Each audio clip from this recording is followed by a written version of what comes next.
الكريم أما بعد أعوذ بالله من الشيطان الرجيم رب اشرح لي صدري ويسر لي أمري واحلل عقدة من لساني يفقهوا قولي صدر محترم حکم صاحبان اور میرے یقین ساتھیوں، موضوع مقالہ ہے صلاح الدین ایوبی حیات الرحمن۔ حرب آغاز اس دنیا کے اندر ہر دور اور صدی میں بڑی بڑی شخصیتیں وجود میں آئیں اور اپنے عظیم کارناموں کے ذریعے رضا الہی کی خاطر قرۂ ارض کے بڑے بڑے علاقوں پر غلبہ حاصل کیا اور دنیا بھر میں معروف و مشہور ہوئے۔ انہی شخصیات میں سے ایک شخصیت جن کو دنیا فاتح بیت المقدس صلاح الدین ایوبی کے نام سے جانتی ہے، آج کے اس پروگرام میں میں انہی کے حیات و خدمات کے متعلق مقالہ پیش کروں گا۔ تعارف: نام الناصر صلاح الدین یوسف بن ایوب، عام طور پر انہیں صلاح الدین ایوبی کے نام سے جانا جاتا ہے۔ وہ 1138 عیسوی میں موجودہ عراق کے شہر تکریت میں پیدا ہوئے۔ ان کی شہریت دولت عباسیہ اور ایوبی سلطنت تھی۔ ایک برد نسل سے تعلق رکھتے تھے اور ایوبی خاندان سے تھے اور ان کا مذہب اسلام تھا۔ ان کی زیر قیادت ایوبی سلطنت نے مصر، شام، یمن، عراق، حجاز اور دیار باقر پر حکومت کی۔ زوجہ کا نام عصمت الدین خاتون، اولاد ان کے 3 بیٹے تھے: افضل بن صلاح الدین، العدیل عثمان، الطاہر غازی۔ والد کا نام نجم الدین جو قلعہ تکریت کے حاکم تھے۔ والدہ کا نام فسق الملک خاتون۔ بھائیوں کے نام توران شاہ بن ایوب، ملک عادل، سیف الاسلام قوالدین۔ بہنوں کے نام ربیہ خاتون، فاطمہ خاتون۔ پرورش: صلاح الدین نے اپنے بچپن کا کچھ حصہ بالغت میں گزارا، جہاں انہوں نے اپنی زندگی کے بہترین ایام گزارے۔ انہوں نے گھوڑ سواری سیکھی، جنگ و جہاد کی تربیت حاصل کی اور سیاست اور انتظام کی مشق کی۔ عماد الدین کے بیٹے نور الدین کے دمشق پر قابض ہونے کے بعد صلاح الدین نے اپنے چند ایام دمشق میں گزارے، جہاں ان کی بہادری اور طاقت کمال کی تھی۔ وہ اپنے پرسکون اور شائستہ اور پرہیزگار کردار کی وجہ سے مشہور ہوئے۔ نور الدین کے زمانے میں دمشق میں پولیس کا سربراہ مقرر کیا گیا۔ انہوں نے دفتر میں کامیابی حاصل کی۔ ابتدائی زندگی میں اور جوانی کے دوسرے اور تیسرے عشرے میں ان کی پرورش اچھے اوصاف پر ہوئی۔ انہوں نے بادشاہوں اور شہزادوں کی صحبت سے عسکری مہارت، گہرے رسم و رواج، اسلامی جوش، عراقی و ہماری دلیری حاصل کی۔ تعلیمی حالات: سلطان کا بچپن اور جوانی کا ابتدائی دور دمشق میں اور بالابک میں گزرا، جہاں ان کے والد پہلے عماد الدین اور پھر نور الدین کے ماتحت ان علاقوں کے گورنر رہ چکے تھے۔ سلطان نے بالابک کے دینی مدرسوں اور دمشق کے جامع مسجد میں تعلیم حاصل کی۔ سلطان کو بچپن سے ہی دینی تعلیم حاصل کرنے کا بے حد شوق تھا۔ انہوں نے پڑھنا لکھنا سیکھا، قرآن حفظ کیا اور عربی زبان کے قواعد بھی سیکھے۔ اس زمانے میں زیادہ تر علماء مشرق و مغرب سے سمرقند اور قرطبہ سے دمشق آتے تاکہ مساجد اور اسکولوں میں تعلیم دیں، اور صلاح الدین نے ان میں سے بہت سے اساتذہ سے تعلیم حاصل کی۔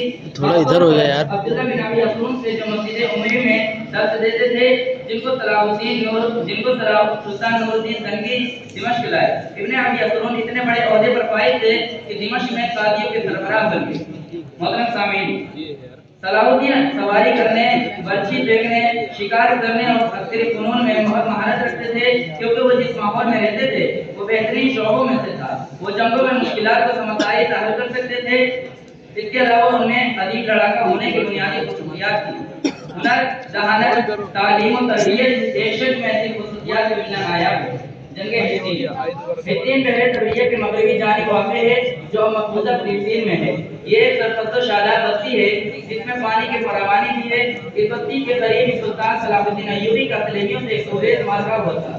یہ مارکہ 583 ہجری میں ماہ ربیع الاول کی 24 تاریخ کو بروز ہفتہ برپا ہوا تھا، جب 1186 عیسوی میں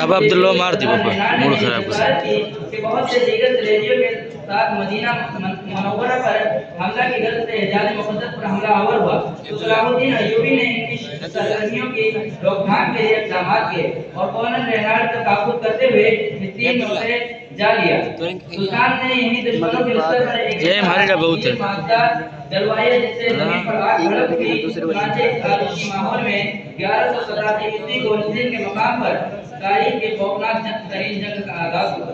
اس جنگ کے نتیجے میں 30,000 عیسائی صلیبی ہلاک ہوئے اور اتنے ہی قیدی بنا لیے گئے۔ رینال گرفتار ہوا اور سلطان نے اپنے ہاتھوں سے اس کا سر قلم کیا۔ بیت المقدس کی فتح۔ محترم سامعین، بیت المقدس مسلمانوں کا قبلہ اول اور متعدد انبیاء و مرسلین کی ایک تاریخی مقام اور عبادت گاہ ہے۔ رسول اللہ صلی اللہ علیہ وسلم نے معراج کی رات اس مسجد میں تمام انبیاء و مرسلین کی امامت فرمائی تھی۔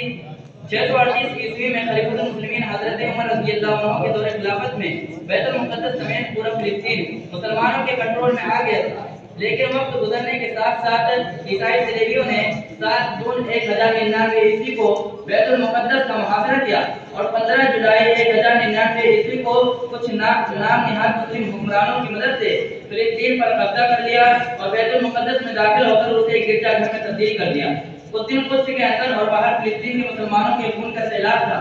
اس کے بعد فلسطین کے مسلمانوں نے ایک قابل رہنما کے انتظار میں دن گزارے جس لیڈر کی قیادت میں وہ اپنا کھویا ہوا وقار حاصل کریں گے، اور صلاح الدین ایوبی ایسے ہی بہادر سپہ سالار بنے جن کی قیادت میں بیت المقدس 1138 عیسوی میں مطابق 583 ہجری کو فتح ہوا۔